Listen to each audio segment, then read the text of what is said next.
I was at that cozy little dive bar downtown when I first bumped into Alex. My friend, Jess, dragged me there after work, promising it'd be a chill night. Little did I know, it would change everything. "Come on, Tasha, it'll be fun.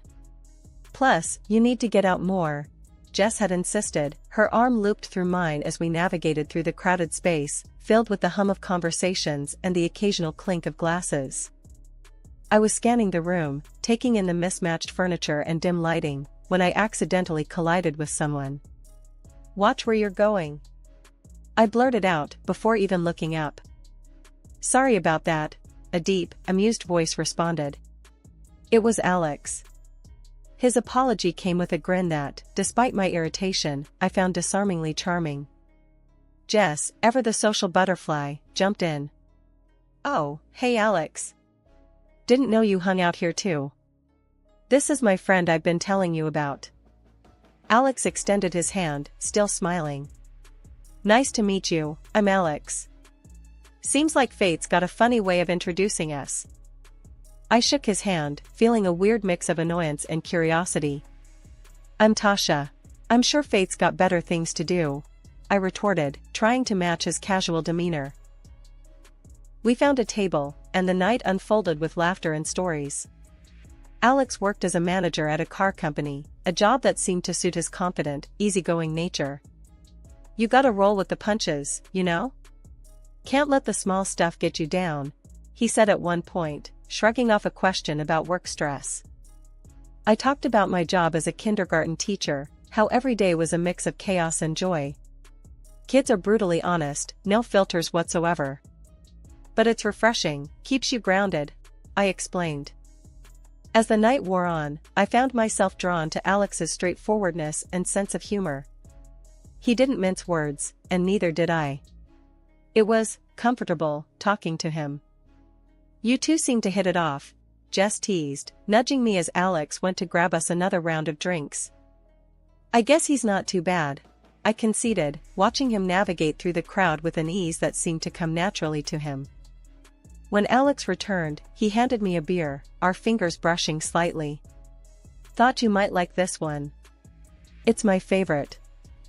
"Thanks," I said, taking a sip. It was good, actually. "So, what's a car company manager doing in a dive bar like this?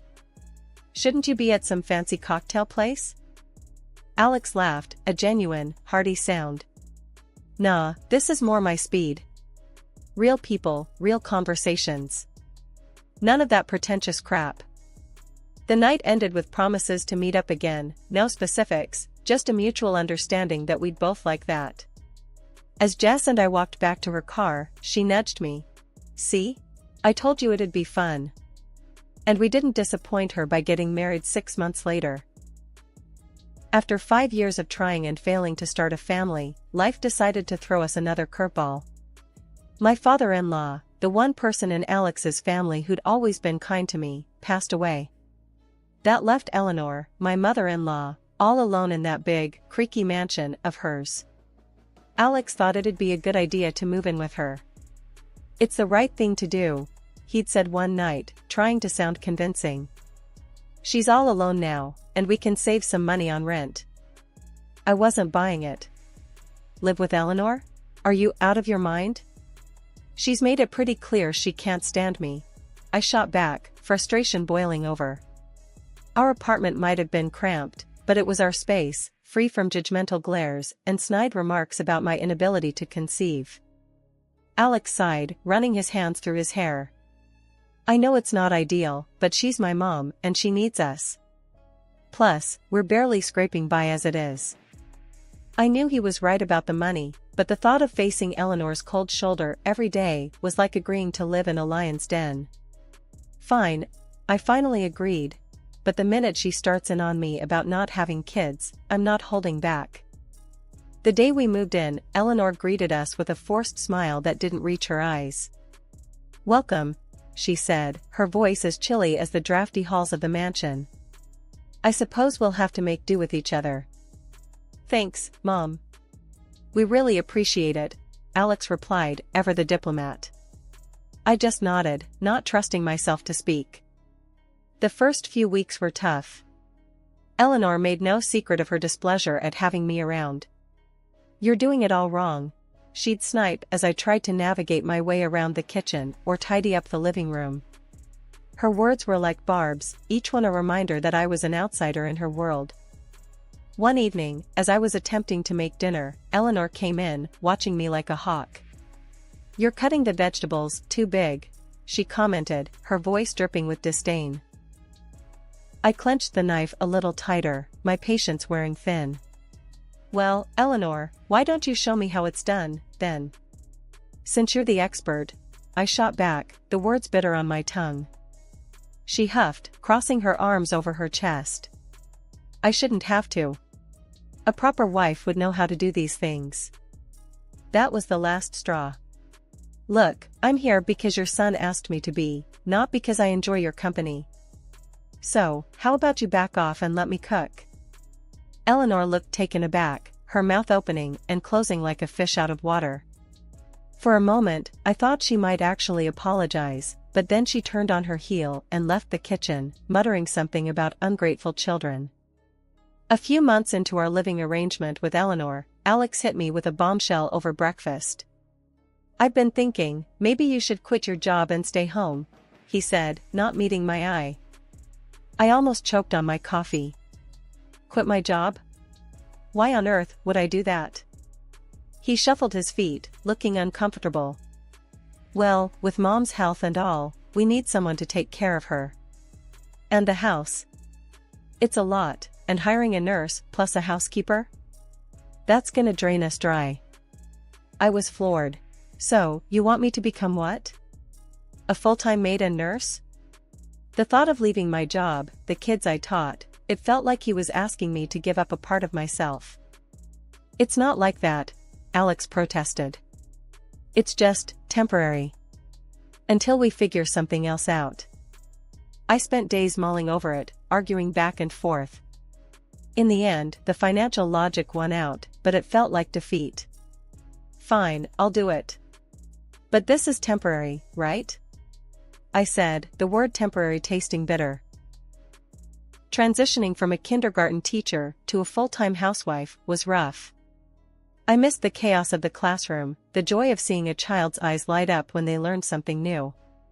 Instead, I found myself knee-deep in laundry, dust, and the endless task of trying to please Eleanor. At first, Eleanor seemed to take a perverse pleasure in critiquing my every move. "You're not cleaning that right," she'd say, watching me struggle with the ancient vacuum cleaner that seemed to cough dust rather than collect it. Or during dinner, "This chicken is dry. Didn't your mother teach you how to cook?" I bit my tongue, reminding myself this was all temporary. But as the days turned into weeks, something shifted. Maybe it was the day Eleanor found me crying over a burnt casserole, or maybe she just got tired of eating poorly seasoned food, but she started to soften. "Here, let me show you how to make my meatloaf," she offered one day, her voice lacking its usual sharpness. Alex always loved it as a boy. Cooking with Eleanor was a revelation. Under her guidance, I started to actually enjoy it. We found common ground in the kitchen, of all places. I even began reading to her, newspapers at first, then novels. Our conversations grew, branching out from the mundane to the personal. I learned about Alex as a child, about my father-in-law, about the history of the family I'd married into. I thought Alex would be pleased to see his mother and me getting along. Instead, he seemed more distant. "That's great," he'd say, barely looking up from his phone when I told him about Eleanor's stories from his childhood, or the new recipe we'd mastered together. It was like he was there, but not really. "Don't you care that your mom and I are finally getting along?" I asked him one night, frustration boiling over. He looked up, surprised. "Of course, I do. It's just, work's been crazy. You know how it is." But I didn't, not really. Our worlds were drifting apart, him with his late nights, and me with my days filled with cleaning, cooking, and caring for Eleanor. His detachment stung, a reminder of the gap that had opened up between us, a gap that no amount of housework or caregiving seemed able to bridge. As time went on, I couldn't help but notice Alex's behavior changing. He started coming home later and later, always saying work was to blame. "It's just slammed at the office," he'd tell me, barely looking up from his dinner. It wasn't just the late nights, though.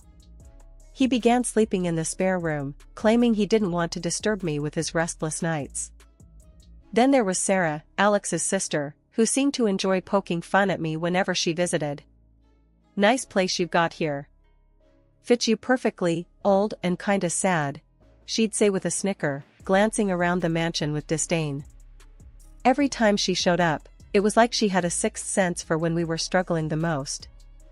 "Mum, I need some money," she'd demand, not even a hello. And like clockwork, Eleanor would open her purse, no questions asked. Eleanor's health was on a steady decline, and one day, it hit a new low. She couldn't even get herself into the bath.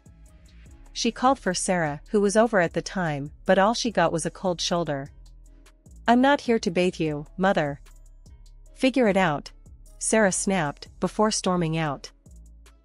Hearing the hurt in Eleanor's voice as she cried broke something in me. I found her in her room, tears streaming down her face. "I'll help you," I said softly, putting aside the years of tension between us. From that day on, our relationship took a turn I never expected. She started opening up, treating me more like a daughter than an unwanted guest. Amidst all this, Alex dropped another bombshell: he'd bought an apartment near his work. "It's easier with the late hours. Saves me the commute," he explained one evening, almost as an afterthought. Curious, I asked to see it. "Can I visit? Just to see where you're staying?" His reaction was swift and sharp. "It's just a basic place, nothing to see. Not a museum." The real kicker came from Eleanor, of all people. One quiet afternoon, she pulled me aside, her voice barely above a whisper. "He bought that apartment with my money. Put it in my name, too. Even the utility bills come out of my account." I was stunned. How had things gotten to this point? The man I gave up my career for was leading a double life funded by his mother. And here I was, caught in the middle of a family I was trying to fit into, now bound by secrets and lies. The mansion, once a symbol of decay and neglected history, began its transformation on a chilly morning that promised change. I had spent countless nights researching, planning, and dreaming. The thought of Sarah's mocking words spurred me on, igniting a fire within me to prove her wrong. I approached Eleanor with my proposal, armed with sketches and color swatches. "Eleanor, I've been thinking," I started, hesitating only for a moment. "The house, it's beautiful, but it could use some love. What do you say we give it a bit of a facelift?" Eleanor peered at me over her reading glasses, the corners of her mouth twitching. "You want to fix up this old place?" she asked, skepticism woven through her words. "Yes, I think it could really brighten things up. Make it feel more like a home again," I replied, my voice steadier than I felt. To my surprise, Eleanor warmed to the idea. "Well, I suppose it wouldn't hurt to freshen things up a bit. Lord knows it's been ages since anything new happened around here." Encouraged by her agreement, I threw myself into the work. The days blurred into a symphony of paint splatters, wallpaper glue, and the screech of sandpaper against wood. Eleanor would often sit by, watching as I transformed her home, piece by piece.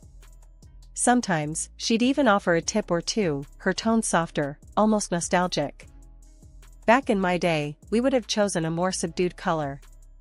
"But I must admit, this brightness brings a certain life to the room," Eleanor commented one afternoon as I stepped back to admire the newly painted living room walls. Eleanor couldn't hide her delight. She started inviting her old friends over, showing off the renovations with a pride I hadn't seen in her before. "Look what my daughter has done," she'd boast, her arm around me. It was the first time she'd ever referred to me that way in public, and it warmed my heart. Alex, however, was less than pleased. On one of his rare visits from his apartment, he walked around the house with a frown, inspecting my handiwork like a disapproving inspector. "What have you done to my house?" he finally exploded, anger in his voice. You think you can just take over? Before I could respond, Eleanor intervened. This is still my house, and I say it's never looked better. She's done what none of us bothered to do for years, she declared, her voice sharp, leaving no room for argument. Alex's anger faltered under his mother's gaze, and without another word, he turned and left, the echo of his departure hanging heavy in the air. In the silence that followed, Eleanor turned to me, her expression softening. Don't mind him. He doesn't understand. But I do. Thank you. The mansion's transformation was more than just a change of scenery, it was a rebirth, for the house and for us. In repairing its walls, I had somehow begun to mend the fabric of our family, weaving Eleanor and me closer together. The day Eleanor fell ill, everything changed. The doctors said it was a stroke, and suddenly, the mansion felt more like a tomb than a home. I was there, every day, at the hospital, holding her hand, talking to her even when she couldn't respond. Alex? Sarah? They were nowhere to be seen. It was as if they couldn't be bothered, their own mother lying there, a shadow of her former self. When Eleanor finally came home, it was a bittersweet victory. She was bedridden, a mere whisper of the formidable woman she once was. That's when Alex and Sarah decided to show up, not out of concern, but greed. I overheard them one day, in the drawing room, voices low but greedy. The house should go to me, Alex was saying. I'm the eldest. It only makes sense. Sarah snorted. You think I'm just going to step aside? She promised me the jewelry, the antiques. I've got plans for those. Their mother, their own flesh and blood, was lying helpless, not 10 feet away, and here they were, divvying up her possessions like vultures circling a carcass. Fury boiled inside me. I stormed into the room, unable to hold back. How dare you? She's still here, still fighting, and this is how you honor her? By fighting over her things like she's already gone? They turned to me, surprise and irritation flashing in their eyes. This is family business, Alex snapped. Stay out of it. Sarah just sneered. What would you know about it? You're just the help. But I wasn't just the help.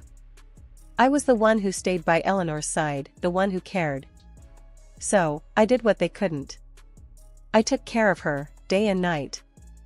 I learned how to do the exercises the physiotherapist recommended, gently coaxing her limbs to move. I massaged her stiff muscles, encouraging circulation, whispering encouragement as if my words could heal. And slowly, miraculously, Eleanor began to improve. First, it was a flicker of movement, then a mumbled word. Days turned into weeks, and she started eating on her own, taking shaky steps around her room. Alex and Sarah couldn't hide their disappointment, their greedy plans crumbling as Eleanor regained her strength. I don't understand, Alex muttered one day, watching his mother navigate the hallway with her walker. I thought the doctors said. They underestimated her. I cut in, not bothering to hide my disdain. Seems like you did, too. Eleanor, for her part, seemed to thrive on proving them wrong. With every step, every word, she reclaimed a piece of herself that had been lost to the stroke. And I, who had once felt like an outsider in this family, found a sense of purpose and belonging I hadn't known I was missing. And then the unexpected happened, a second stroke, and Eleanor passed away. The day of the funeral was draped in a somber gray, the sky mourning Eleanor as much as any of us. The service had just ended, the air still thick with grief and whispered condolences, when Alex made his entrance. Not alone, but with a woman clutching his arm and 2 young children in tow. The whispers grew louder, curiosity and shock mingling in the air. This is Marissa, my wife, and these are our kids, Alex introduced them, his voice devoid of the hesitation I'd expected. My world, already unsteady from loss, seemed to tilt further. Your wife? I echoed, the words bitter on my tongue. And you think you can just waltz back here and take over? Alex's gaze was defiant. This is my family's home. We belong here. Sarah's laughter cut through the tension. Looks like you're out, dear. Mum's money, the house, it's all going to be properly managed now. Their audacity left me reeling, but I was spared from responding by the arrival of the notary, a briefcase in hand. If I may, it's time to read Eleanor's will. We gathered in the living room, the very heart of the mansion Eleanor had loved so dearly. The air was thick with anticipation and, on my part, a sliver of hope. Alex and Sarah were smirking, confident in their victory, until the notary's words shattered their expectations. To my daughter-in-law, who has shown me more kindness and love than I could have ever expected, I leave my entire estate, including the mansion and all financial assets. The room went silent. Alex's face turned a shade of red I hadn't seen before, while Sarah's mouth hung open in disbelief. "This can't be right," Alex exploded. "She's manipulated everything." Sarah chimed in, her voice shrill. "You're nothing but a con artist." The notary, unfazed, pressed a button on a small device he'd pulled from his briefcase. Eleanor's voice filled the room, her image appearing on a screen. "I've made my decision with a clear mind," she said, looking directly into the camera. "My son and daughter have been absent, concerned more with what they could inherit than with me. But she has been by my side, caring, loving. She is my family." The video left Alex and Sarah speechless, their accusations dying on their lips. The revelation of Eleanor's true feelings, her acknowledgement of my loyalty and care, was a vindication I hadn't known I needed. Alex, defeated and angry, stormed out, Marissa and the children trailing behind him. Sarah, her dreams of wealth evaporated, slinked away without another word. The mansion, once a battleground of wills and familial duty, was now truly mine. But it felt hollow without Eleanor. I wandered its halls, her words echoing in my heart. She is my family. Starting fresh, right after the will reading that flipped my world upside down, I didn't waste any time. I filed for divorce from Alex faster than you'd believe. It was clear as day that whatever we had was buried under lies and betrayal. Plus, with the mansion and that apartment now legally mine, I had the grounds to kick him out. "You need to leave," I told him, my voice firm, leaving no room for argument. "The apartment, it's mine now. You and your new family need to find somewhere else." Alex tried to argue, his face red with anger and frustration. "You can't just throw us out. Where are we supposed to go?" "That's not my problem anymore." "You made your choices, Alex," I shot back, tired of his excuses, tired of the drama. He left, cursing under his breath, and that was that. He and his second family started hopping from one rental to another. I heard through the grapevine that it wasn't going well for him, but that piece of news didn't stir anything in me anymore. Adjusting to the quiet after the storm of betrayal and legal battles was no easy feat, but I found solace in the familiar walls of the mansion, now truly mine. It was during one of these quiet afternoons, as I was enjoying a rare moment of peace in the garden, that Sarah showed up, looking more worn down than I'd ever seen her. "Hey," she called out, her voice lacking its usual bite. "Can we talk?" I stood up, brushing the dirt from my hands. "Sure, Sarah. What's on your mind?" She shuffled her feet, looking anywhere but at me. "I'm in a bit of a bind. The debts, they're piling up, and She choked on her words, the bravado that had defined her now gone. I crossed my arms, the weight of her past actions hanging between us. "You're asking me for money." "It's not just for me. I've got nowhere else to turn," she admitted, finally meeting my gaze. The part of me that had endured her laughter, her scorn, wanted to turn her away. But standing there, I realized that holding on to anger would only weigh me down. "Sarah, I can't help you. Not after everything." Her face fell, the last shred of hope vanishing. I get it. I was horrible to you and Mom. I just thought, maybe it's time you faced the consequences of your actions." "Like I had to," I said, not unkindly. "You need to figure this out on your own." She nodded, a resigned acceptance in her posture. "Yeah, I guess I do." Without another word, she turned and walked away, leaving me alone with my thoughts. In the weeks that followed, I threw myself into my work, reconnecting with friends, and slowly rebuilding the life that had been upended. The mansion, once a battleground of familial strife, began to feel like a home again. I found joy in small things, like the way the morning light filtered through the windows or the laughter of friends gathered in the newly renovated kitchen. Alex and his new family, Sarah and her debts, became distant echoes of a life I had once been a part of. In letting go, I found peace and a sense of freedom I hadn't known I was missing.